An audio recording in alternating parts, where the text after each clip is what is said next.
I was reading a bunch of articles this week on Advent, and of course the word Advent means coming. And so implied in that is we are preparing for the coming.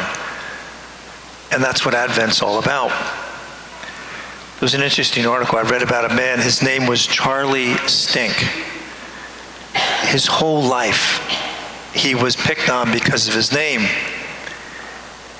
And then he grew up and he was kind of on his own working, and some friends of his said to him, Charlie, why don't you change your name?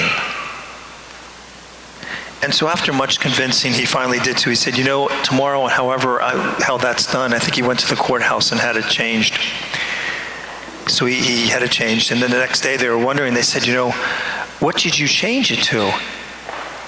He said, I changed my name to George Stink.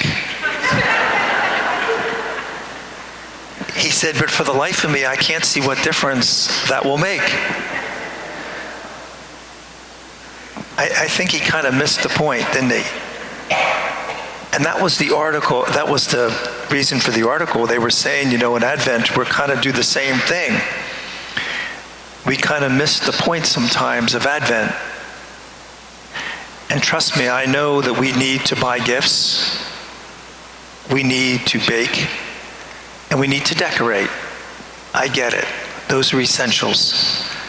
But somewhere in all of that, it's a very spiritual season as well, isn't it?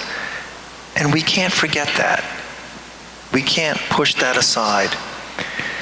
There was a group of British explorers led by John Franklin. He was up to go to the North Pole. And the whole trip was supposed to take about 1.5 years, and they never heard from them again. And then years later, some explorers found them in their ship, and everybody was frozen in the ship.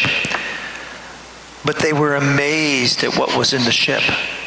It was filled with fine china, silver utensils, and all sorts of reading books. And they thought the only thing that was missing was things to keep them warm. And I thought, if you want to do anything in life, no matter what it is, preparations are so important, aren't they? They are vital. And we know that. We know it's vital in sports, we know it's vital in school, we know it's vital in work. And it's the same with our spiritual life as well. It's vital. Preparations are so incredibly important. In 1967, Joni Eareckson graduated, and she was labeled as the most athletic girl in her class. Shortly thereafter, she broke her neck in a diving accident, paralyzed from the neck down.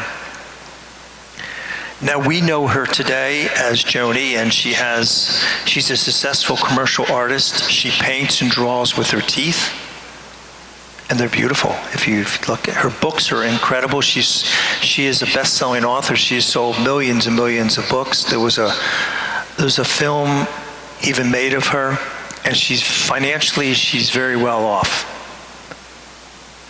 But she said, I can barely do anything myself. The only reason why I can eat is because there's contraptions made for me. Other than that, I can do nothing for myself. I lay in bed and I need somebody to help me even move from one side to the other, let alone even trying to get up. She said, when I laid in bed one Advent, she said, my whole life was filled with so much darkness. She said, I didn't know if I had any value. She said, I just couldn't see beyond my negativity and my injury. She said, I was filled with anger. And she said, I needed a way out. And she said she prayed in that bed that her God will become very real and to help her see. And he heard that prayer, she said. And although she has her struggles today, she knows her God is very real. And really, isn't that what Advent's all about? We all have our struggles, don't we, my friends? Every one of us in this church. My struggles are different than yours, but we all have them. We wish we didn't, but we do. But we do. And isn't that what Advent's about? Help us, our God, to help us in those struggles in life. Because they're very apparent and they're very real. And as Joni, the same God who helped her can help us in our struggles as well. There's a beautiful little line in today's first reading. It says, "Let us walk in the light of the Lord." May we do that during this Advent season. God bless you.